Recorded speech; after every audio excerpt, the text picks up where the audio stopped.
If you look at how many tablets I've used, it makes it kind of tough to just pick out the top ones. In this video, we're going to take a look at some of the best budget tablets that you can buy in early 2022. And the best part is most of these are right around 300 bucks or less. And you even get a headphone jack on most of these. You can also expand the storage using a micro SD card on most of these as well.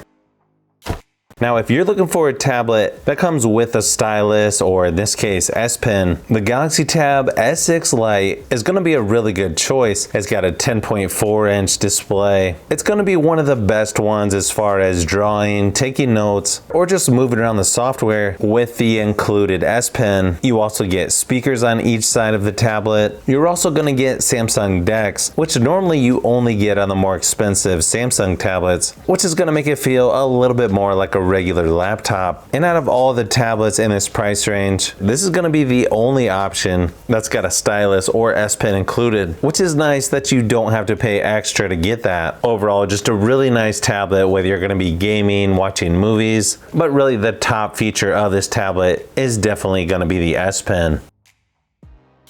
Now, if you lean more towards Apple devices, the entry-level iPad 9 has a 10.2-inch Retina display, 2160 by 1620 resolution. It's got 64 or 256 gigabytes of storage. It's got an A13 Bionic chip, and it's got a really nice wide-angle front-facing camera for Zoom meetings, video conference calls, that sort of stuff. And this one's going to be one of the fastest or have the best performance in this category. You also get stuff like Touch ID or fingerprint scanner right there on the front, which you're not really going to find in this price range. It only has 2 speakers down there at the bottom, but still is plenty loud enough for most indoor uses. Now, I only got about 6 hours battery life on this new iPad 9, but keep in mind that's with the screen brightness at 100%. You turn that down, you'll get plenty of battery life out of this. So if you're wanting the tablet with the best performance and probably the best gaming, and as long as you don't mind the black bars there when watching YouTube videos, this is definitely going to be one of your best options.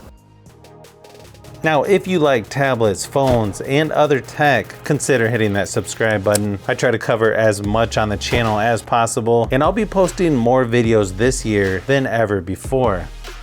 Another nice affordable option by Samsung is going to be the new Galaxy Tab A8, or you can even go the Tab A7. Specs wise, they're going to be very similar. I know some people like the older A7 because it's got a little bit better screen. You get higher resolution when watching videos on YouTube, and you get full HD playback on Netflix on the A7. The Galaxy Tab A8 lasted about 7 hours in my battery drain test, so a little bit above average compared to other tablets that I've tested. You got 2 solid options here, but overall both of these are going to be fine for watching movies, playing games, reading, or just browsing online. Again, 2 nice affordable options from Samsung.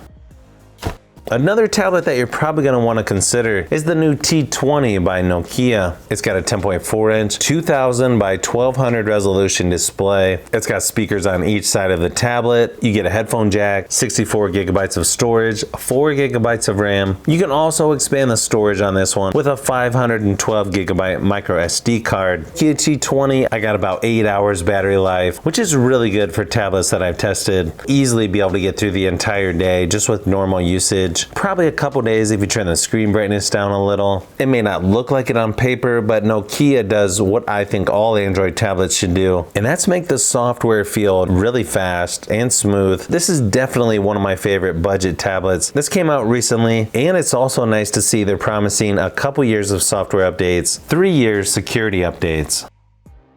Now, if you're wanting a tablet to just sit on the counter, watch videos while you're cooking, or while working on something else, it's really going to be tough to beat the Yoga Tab 11 by Lenovo with its built-in kickstand, premium build quality. It's also sort of a unique form factor, and it's got really loud JBL speakers with Dolby Atmos built right into the bottom portion of the tablet. It also has an 11-inch 2000 by 1200 resolution display, 20-watt quick charge, also is going to work with the precision Precision Pen 2, just like the Tab P11 Plus by Lenovo. And then storage options, you got 64, 128, or 256 gigabytes, 4 gigabytes, or 8 gigabytes of RAM. And as far as battery life goes, the Yoga Tab 11 lasted about 7 hours before dying in my battery drain test, which is pretty good for tablets that I've tested. There's really nothing else quite like this style of tablet, and it makes it really easy to recommend to anyone who wants a tablet sitting around giving them information or entertainment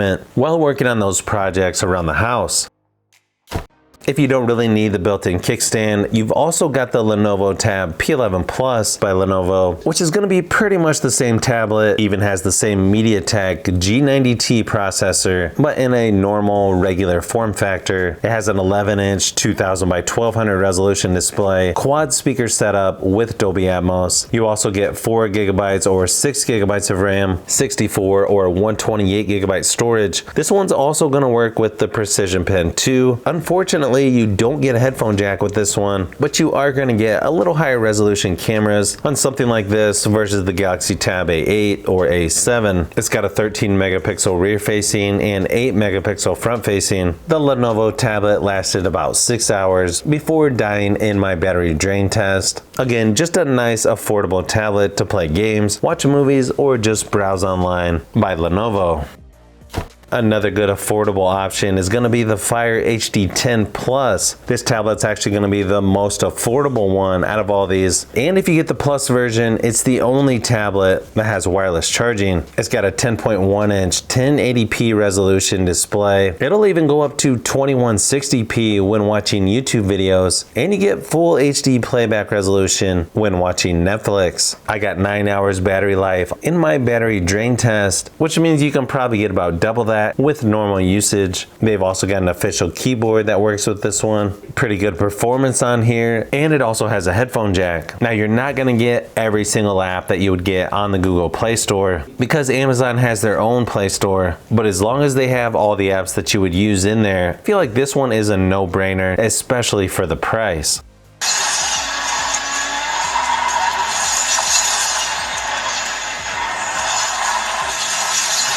So that's pretty much all the time I have for this video. There's a lot of other tablets that are great budget options that I'm probably forgetting, or I just didn't include because they're slightly more expensive or older, like the Galaxy Tab S5e, Galaxy Tab S6, Tab S7 FE, and so on. If there's anything I'm missing from this list, just let me know down below. So if you've made it this far into the video, you may want to say thanks by subscribing, and don't forget to give a thumbs up if this video was helpful. This is Brian from Fishbee Productions. Thanks for watching, and I'll see you on the next one.